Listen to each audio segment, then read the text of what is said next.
2 years ago, one of the biggest car companies on Earth was quietly dying. Its stock had lost nearly half its value in 12 months. Its profits had collapsed by 70% in a single year. Its founding CEO didn't get fired in a boardroom handshake. He resigned with immediate effect on a Sunday, with no warning, no farewell tour, no press conference. Just gone. That company is Stellantis. You know its brands even if you don't know its name: Jeep, Dodge, Ram, Chrysler, Fiat, Alfa Romeo, Peugeot, Citroën. 14 brands. Millions of vehicles. And 2 years ago, industry insiders were quietly asking whether the whole thing might not survive the decade. Now Stellantis is back, and what it just announced is being called one of the boldest bets in modern car industry history. Robots that build the future. Batteries that could make gas stations irrelevant. Self-driving taxis with no steering wheel. And a price war that has dealers on edge. This is the story of how a company on the edge of collapse just tried to blow up the entire car market, and whether it's going to work. The fall. To understand why this moment matters, you have to understand how far Stellantis fell. Stellantis was born in 2021 when two giant automakers, Fiat Chrysler and the French group PSA, merged into a single company. On paper, it was a powerhouse. 14 brands. Factories on nearly every continent. Enough scale, in theory, to compete with Toyota and Volkswagen for the title of biggest carmaker on the planet. For a couple of years, it worked. Profits were strong. The stock soared. Analysts called it one of the smartest mergers in automotive history. Then it all started coming apart. Between 2021 and 2024, Stellantis's global sales fell by more than 12%. In the United States, its single most important market, the collapse was even worse. Sales cratered by roughly 27%. The company slid from the fourth biggest seller of cars in America all the way down to sixth. Dealers were furious. Inventory piled up on lots. Prices on flagship models like the Jeep Grand Wagoneer had been pushed so high that buyers simply stopped showing up. By the end of 2024, net profit had cratered by 70%. Revenue had dropped nearly 17% in a single year. And the man at the top, CEO Carlos Tavares, later admitted publicly that his own arrogance had driven some of the worst decisions, especially the pricing. In December 2024, the board and Tavares clashed over the future of the company. Within days, he was out. No transition plan. No successor lined up. Just an interim committee running one of the largest car companies in the world while the board scrambled to figure out what came next. That's the moment nobody was supposed to survive without serious damage. But something strange happened instead. The quiet takeover.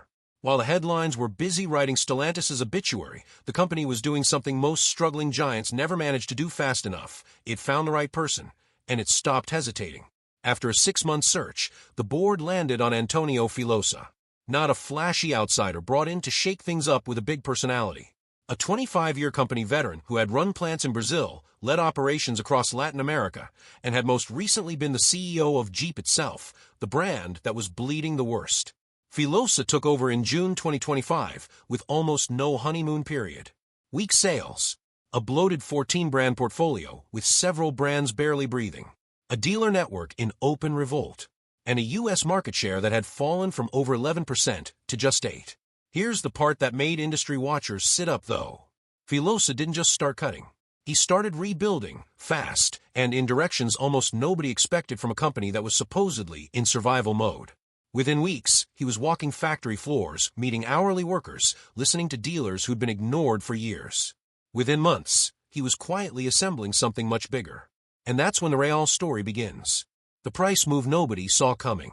The first sign that something had fundamentally shifted at Stellantis came through pricing. For years, the company's problem in America wasn't that its trucks and SUVs were bad, it's that they'd priced regular buyers out of the market entirely. So in the middle of 2026, Stellantis started walking prices back down, model by model, brand by brand. Standard features that used to cost extra were folded into base trims. Subscription costs for in-car connectivity dropped. Remote Start, once a paid add-on, became standard across millions of vehicles at no additional charge. It sounds small. It isn't. In an industry where automakers had spent years training customers to expect higher and higher sticker prices, Stellantis was doing the opposite, deliberately, publicly, and at scale. But pricing was only the opening move. Behind the scenes, the company was rebuilding its entire cost structure, leaning on suppliers to find savings that could fund something much bigger down the road. Something the company wasn't ready to talk about yet. Because the real announcement, the one that actually shook the industry, wasn't about knocking a few dollars off a Wi-Fi subscription. It was about the next 5 years of the entire company. 60 billion euros and a name that sounds like a dare. In the spring of 2026, Stellantis unveiled its plan for the future. They called it Fastlane 2030. The number attached to it was almost hard to say out loud, 60 billion euros. A 5-year plan built to do two things at once, get the company growing again and get it profitable again at the same time, without picking one over the other. Most struggling automakers pick a lane, cut costs and shrink to survive, or spend big and hope growth outruns the bleeding. Stellantis tried to do both simultaneously, which is exactly the kind of bet that either becomes a legendary turnaround story or a cautionary tale in business schools for the next 20 years. So why would a company that had just been humiliated in the market suddenly go all in on a massive, expensive 5-year plan instead of playing it safe? Because Filosa's team had concluded something uncomfortable. Playing it safe was what got them here in the first place. Standing still, protecting margins, avoiding risk, that was the old playbook, and it had nearly killed the company. The only way out, they decided, was through. And through meant chasing 3 of the biggest, riskiest bets in the entire auto industry at once. Bet 1, the battery that could make gas stations nervous. Every electric car on the road today runs on the same basic battery chemistry that's powered EVs for over a decade, lithium-ion, in a liquid form with real limitations. Limited range per pound of weight. Slow charging. A real risk of fire if damaged. It's the single biggest bottleneck holding back the entire EV revolution. For years, the industry's holy grail has been something called solid-state battery technology, batteries that swap the liquid electrolyte for a solid one. In theory, solid-state batteries can store more energy in less space, charge dramatically faster, and are far safer. The company that cracks solid-state first doesn't just build a better car. It potentially rewrites the entire competitive order of the auto industry. In mid-2026, Stellantis partnered with a battery technology company called Factorial and did something most automakers only talk about in press releases. They put the technology into an actual vehicle. A Dodge Charger Daytona was fitted with Factorial's solid-state battery system and sent out for real-world road testing to check its performance, safety, and reliability under actual driving conditions. That's not a concept slide at an auto show. That's a real car on real roads, testing a technology that could change what an electric vehicle is even capable of. But batteries were only the first domino. Bet 2. The car that drives itself with nobody behind the wheel. While the battery story was unfolding, Stellantis was quietly building something even more radical, a future where you don't drive a car at all. The company struck a partnership with Uber and a self-driving technology company called Wave to jointly develop and deploy fully driverless robotaxis on a global scale. Not a pilot program in one city. A partnership explicitly built to explore worldwide deployment. On top of that, Stellantis separately partnered with Wave again to bring AI-powered driving intelligence into its own vehicle platform, enabling hands-free, supervised highway and city driving in cars regular customers would actually buy, not just experimental fleets. And to power all of that artificial intelligence, Stellantis expanded its partnership with chipmaker Qualcomm, bringing next-generation Snapdragon digital chassis processors into future vehicles, essentially the computing brain that makes advanced driver assistance and autonomous features possible at scale. Think about what that combination actually means. A car company that was nearly bankrupt 18 months ago is now simultaneously developing next-generation batteries, robotaxi partnerships with Uber, and AI driving chips with Qualcomm. That's not the profile of a company playing defense. That's the profile of a company trying to leapfrog competitors who never had to fight for their survival in the first place. But there was still one more piece of the puzzle, and it might be the most telling move of all. Bet 3. Stealing the competition's brain. In August 2026, Stellantis made a hire that sent a very clear message to the rest of the industry. They brought in Pablo DC, who had until that point been the president and CEO of Volkswagen Group North America, and installed him in a brand new role, Chief Performance Officer, reporting directly to Filosa himself, with a mandate to execute the company's entire value creation program.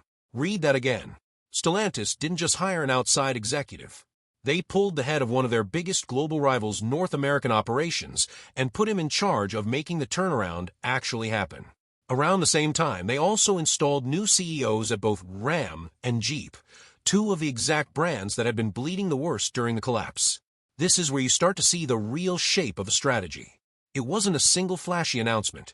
It was dozens of smaller, deliberate moves: pricing, leadership, batteries, autonomy, chips, all converging at the same time, all pointed in the same direction.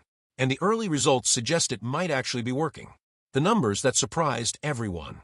By the middle of 2026, Stellantis reported that its estimated shipments had risen 10% year-over-year, with North America leading the growth. After years of decline, that's not a rounding error. That's a company that had bottomed out and started climbing again. Nobody is claiming Stellantis is fixed. 60 billion euros is an enormous amount of money to spend correctly, and 5 years is a long time for any plan to survive contact with reality. Competitors won't stand still. EV demand in different regions is unpredictable, and the leap to robotaxis and solid-state batteries could easily take longer or cost more than projected. Plenty of ambitious turnaround plans in this industry have collapsed under their own weight. But here's what makes this moment genuinely different from a usual corporate comeback story. Most struggling car companies choose one fight: cut costs, or chase the future, rarely both. Stellantis, at its lowest point, chose to fight on every front simultaneously: pricing today, leadership today, and batteries, autonomy, and AI chips for a future that hasn't arrived yet. That's either the boldest recovery in modern automotive history or the most expensive gamble one company has made in years. The takeaway: what's remarkable isn't just that Stellantis pulled itself back from the edge. It's how it chose to do it. Most companies in crisis retreat inward, cut, shrink, survive, wait for calmer weather. Stellantis did the opposite. It looked at a market being reshaped by electric batteries, artificial intelligence, and self-driving technology, and decided the only way to survive the storm was to run straight into the middle of it. Whether that bet pays off will take years to fully answer. But one thing is already certain: the rest of the car industry is watching very closely, because if it works, every other automaker still playing it safe is going to have to answer the same question Stellantis just asked itself. What happens to the companies that wait? If this story caught you off guard, it's probably going to catch a lot of other people off guard too. So hit like if you want more stories like this, subscribe if you want to see where this goes next, and check out the video on screen for another industry that's about to be turned upside down.